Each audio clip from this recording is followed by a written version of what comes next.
Hey guys, this is Canfree15 and I'm back at it with another video for you guys. And, one, happy Crash Bandicoot 4 day because that game came out. But also, happy start to Fall Anime 2020, day today because a bunch of fall anime are starting to officially today. Like you have Jujutsu Kaisen. I don't know if I'm going to watch that. Obviously you're checking this video out for obviously Daimachi or Is It Not Wrong to Pick Up Girls in a Dungeon Season 3, but either or, it's the start of the fall anime, and man, there's gonna be a lot of good anime coming out this fall, and I'm gonna be watching them. Some of them I might review, some I might not. Um and yeah, but like I said, I gotta fix my schedule. Also, like I said, Crash Bandicoot 4 came out today. Well, it officially came out last night, technically for people who pre-ordered the game and got early releases, but it came out today. But anyways, we're here to talk about Daimachi, or Is It Wrong to Pick Up Girls in a Dungeon Season 3, however you like to call it. I'd probably rather call it Daimachi right now since it's shorter for me, but I like Is It Not Wrong to Pick Up Girls in the Dungeon. Now, I do watch this show obviously because you're checking this video out. A quick thing before I start the episode review. Now, so far, if you go to my channel, I do have a Daimachi playlist for the last two season reviews. Now, I still have to review season 2. I'll have to find some time in my schedule to review season 2. Get that out so you guys can check it out and get my thoughts on season 2. Obviously, some people want a better season than this season because I know a lot of people didn't like season 2. I was fine with season 2 for what it was. It wasn't as good as season 1, but I still, for the most part, enjoyed season 2. But so far, I do have season 1, my review up on my YouTube. I don't know if I'll link it to the video, but yeah. But anyways, this is Daimachi season 3, the highly anticipated season 3. This actually, because of the pandemic and the virus, had to be pushed back to fall, 2020. So it's good that we got it. We're here with a new episode, and I really did like this episode. One thing that I was shocked is that, I would think, because I don't know how long it's been between season 2 and season 3, in terms of time period, but I was very shocked that this episode didn't do like most anime episodes do. If an anime's been gone for a while, which I mean, like some animes, when they start off a new season of a reoccurring show, they usually have this one spin-off episode where you get introduced back to your characters and stuff like that, so you're familiar with them again, and then by next week is with the start when you get into the main story and stuff like that. Nope, we do not get like whatsoever. You get no like freaking filler episode where you relearn the characters' names. Like for the most part, I actually had to go to the wiki for Daimachi just to remember the rest of the party names, like Haruhime, Lily, Makoto, Wealth. I totally forgot their name. The only people I remembered were essentially Ice, Belle, and Hestia. But no, it's like seriously, it's like you're into this show, it's like yeah, you're expected to know these characters' names and what happened in the past 2 seasons and stuff like that here. Because if you don't, you're gonna be lost for words. Heck, I think they show Aranos, which is I think the deity in the ice, like OVA or whatever, or the one like the one Daimachi spinoff about ice. I still have to actually watch that to know more about that character and stuff like that. So I'm gonna have to get to watching on that. But I was very shocked that they really just focus on the main story, and they literally start off the episode with what you saw in the trailer when it was always advertised about the blue girl, which we later name her Ween. But obviously you see her get chased around by these hunters, and then Belle comes in and kind of saves her from this very, like, I guess a Moltres ripoff, because he fights this firebird in the dungeon. And since these hunters are hunting for Ween, obviously Belle makes sure he has his little red cape and he covers her up to make sure they're like, the hunters don't see her and stuff like that.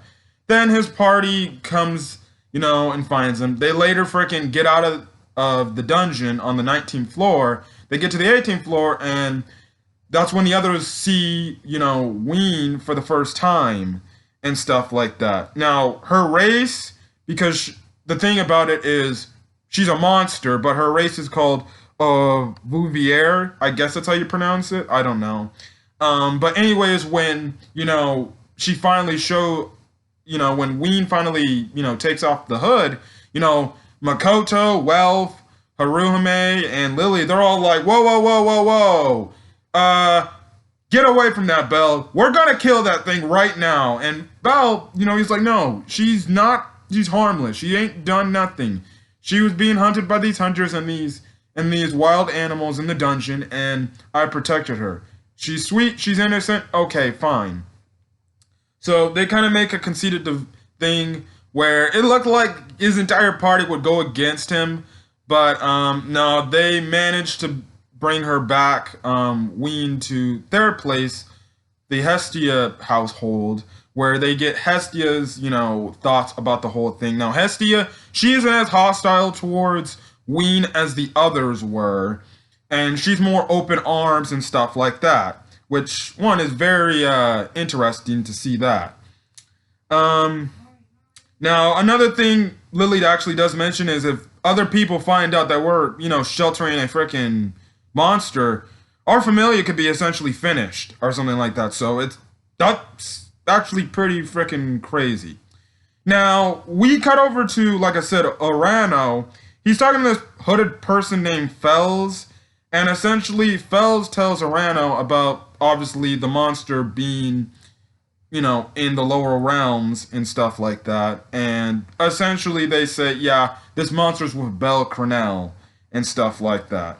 So, yeah. Now, Hestia does allow Ween to live there for the time being until they can find some more information and stuff like that.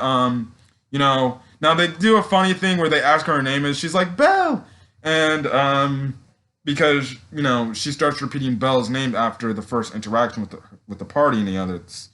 Now, Belle actually ends up naming her Vereen, but Hestia shortens it to Ween, and that's her name. Now, her and the others go around looking for information about, monsters and stuff like that, and if there's been anything going on. Like Hestia as Hephaestus, Miak, and Take, I guess. That's how you pronounce his name. I forgot. These characters it's been so long, and they're familias. Makoto was actually talking to her former familia, says, because they asked her like, I think it's Take, and he's like, so how do you feel about the monster though? And Makoto, she actually says like, I don't feel any hostility towards Ween, but I'm still pretty anxious about it. So yeah, now, in the meantime, Wolf is like at the dungeon postings or the job postings, and he's overhearing some things.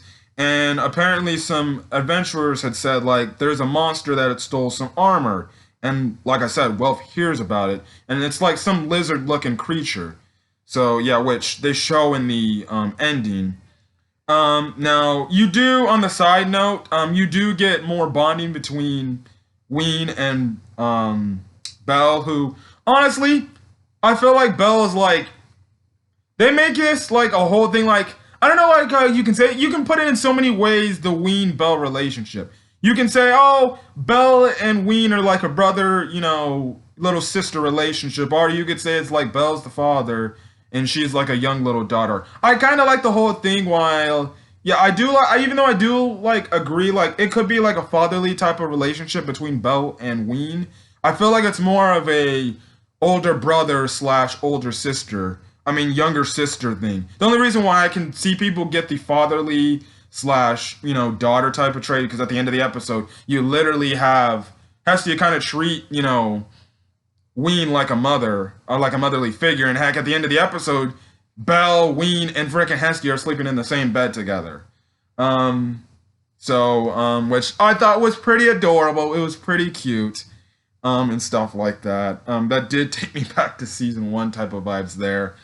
But I totally feel like it's more of a older brother slash younger sister type of vibe between Belle and Ween, and I do like the dynamic. It's really adorable. It's really cute. Even though Ween, you can say to an extent she's attached to Belle, but I can understand why she's attached to Belle because Belle's the first person to show her kindness, and care for her and stuff like that. And you see her, obviously eating, food that Makoto made for them and stuff like that, and she really likes it and stuff like that. Now, we cut over to this little elf girl who I thought was Ryu, but no, it's a totally different character. It looks like Ryu. Hell, she has green. So I wonder if Ryu and this little, elf girl has something in common. Now, she's looking for more information about monsters. Now, this person named Mado talks to her. And eventually what happens is, she leaves and then Mado eventually ends up following her, and obviously the elf girl sees it. Now, we later find out that Model is not really her real name. It's called Laluine or something like that, and she's in the Hermes familia. Now, we get more, interaction between Belle and Ween, and you get this one pretty interesting thing where Ween's obviously really overattached and she's hugging all over Ben, and then she accidentally cuts him, and when she gets really worried and stuff and scared like this, which goes into her little, backstory she explains to Belle in the bed at the end of the episode and stuff like that, and she's freaking out and she thinks like Belle's going to attack her or like, discipline her or get mad at her, but Belle's like, hey, it's okay. It's just an accident and stuff like that. Haruhime actually gets, first aid for him and stuff like that. Now, in the meantime, Belle looks up and he sees this owl, which I'm guessing is coming from Oranos or something like that. So, yeah, and stuff like that. And then, the rest of the episode, you just have really, Ween get accustomed to the Hestia Familia lifestyle, like, them eating dinner all together. Her taking a bath with the other girls, which you get a funny scene where Lily is still obnoxious about her chest size compared to the other girls, because the other girls, like Hestia, Haruhime, and Makoto, yeah, they kind of have some big chest. I'm staying PG, guys. And what I found hilarious is the fact that, Ween wants to freaking be like, why can't we take, a bath with Belle? Or why is Belle not here? And the other girls are like, there's difference between males and females, Ween. Now, you would think they would make it play where, Hestia would agree with Ween and be like, yeah, maybe we should go see Belle. Now, that's probably, like, previous Hestia. Hestia here is kind of more mature. Like I said, she does take the motherly type of approach here in this episode, and she's not too over-dramatic about, obviously, the whole, relationship she's lovesick about Belle. Like, if you were watching season 1 or 2, she'd be desperate to take the same bath with Belle. Now she's kind of more subdued and crazy. I think it's also because her and Belle had that nice talk at the end of season 2 and stuff like that. So I think they understand each other much more better, and they really do love each other. Well, you know what I mean, in that whole thing that, they're going to treasure each other more than, what they used to. Another interesting thing is, like, so far, they do cut her nails. Wealth cuts her nails, so she doesn't have sharp nails anymore. Which after I saw the cut, I'm like, after I saw, Ween cut Belle, I was like, you probably should cut her nails or trim her nails down or something. But they did that. And, you see her, be able to have, her hands on Belle's face without cutting him. And she's like, it doesn't hurt, right? And she's like, yeah. I'm like, oh, man, Ween's just adorable. Lily still, doesn't really look like she's trustworthy of, Ween. Heck, she even says it in the conversation near the end of the episode to Wealth, like, essentially she still is not on board with the fact that they're doing this. But, I found it interesting, a funny thing where Ween's like, Lily, do you love Belle? And you just have everybody in the party, in the familia say how much they love Belle. And Belle's like, yeah, I love them all the same, and then stuff like that. Like I said, going on, Haruhime actually feels the same feelings towards, Ween like Belle does, in the aspect of, she's actually really nice, and she doesn't seem like she's gonna hurt anybody really.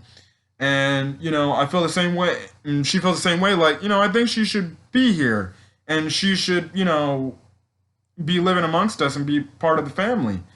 And Makoto, she's like, yeah, I just don't know, but she's starting to lighten up to me. Even well, for starting to lighten up a bit.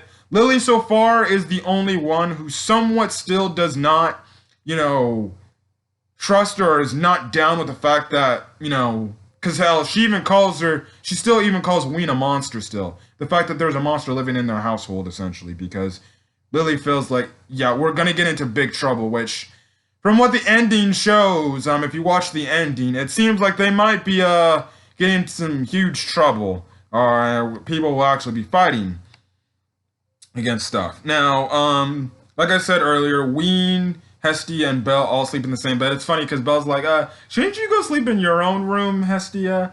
And Hestia's like, man, please, whatever. So it does feel like a mother, father, daughter type of dynamic there, but I still take the approach of Hestia's more of a motherly figure to Ween, while Belle's like more of a brotherly figure to Ween. But this is when, Belle asks Ween where she's from. Ween is like, she lived in a dark place alone, and she also had these dreams of where she attacked people and cut them up and stuff like that. Now, I think this is probably just, I guess you could say, when she was in the dungeon and she was like trying to do it for self-defense. So that's why it explains why when she cuts people and she sees blood, she kind of is freaked out because those dreams, are, I'm guessing, I guess we should say her berserk mode, which it looks like she might have, is something crazy. So who knows? That might actually show up later in this season, which is interesting. Now they pan over to Hestia. Hestia actually was still awake, even though at first they showed her asleep, because they showed her overhead. But she was awake and she listened to this conversation. Ween heard that she heard over, Ween and Belle's conversation. So that's very interesting too. So yeah, so who knows? Maybe that might change her judgment. I don't think it will.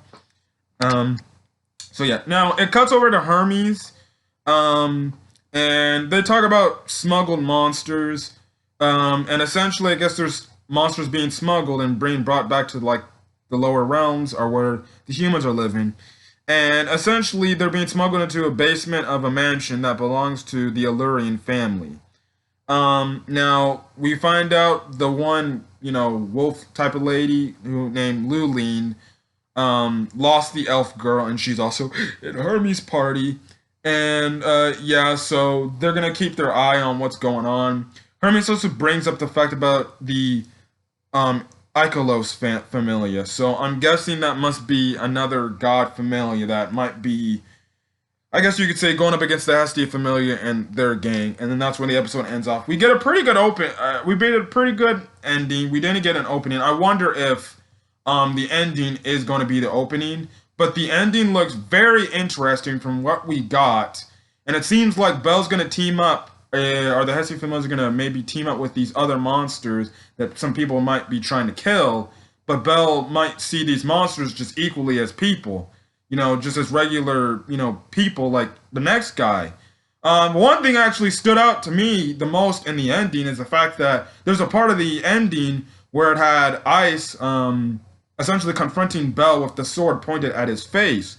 So I'm guessing, are we gonna get a Belle Ice fight where she's telling him what you're doing is wrong and you need to stop this? And listen, I may like you because you're a good dude, but hey, if you continue to do this, I'm going to get in your way and I'm going to stop you. So that's very interesting. It seems like this season's going to be really good, and I can't wait. And the first episode I thought was pretty good. Now, some people might not think it's pretty good because it's more filler-based. Okay, look, that's the story of every episode. But I think this is a good introduction to Ween and understanding what she's about, and maybe even speculation of what could be happening down in the season. But other than that, I enjoyed this episode, and just to see the characters I loved in a new episode format, it's good. It's good. So anyways, guys, if you guys like the video, leave a like. Put in the comment section your thoughts on, episode 1 of season 3 of Daimachi, as well as, hit that subscribe button if you want to get more Daimachi, or is it not wrong to pick up girls in the dungeon season 3 content. So other than that, guys, I'll probably be seeing you guys later today for Fire Force or any other anime that I decide to watch and review today.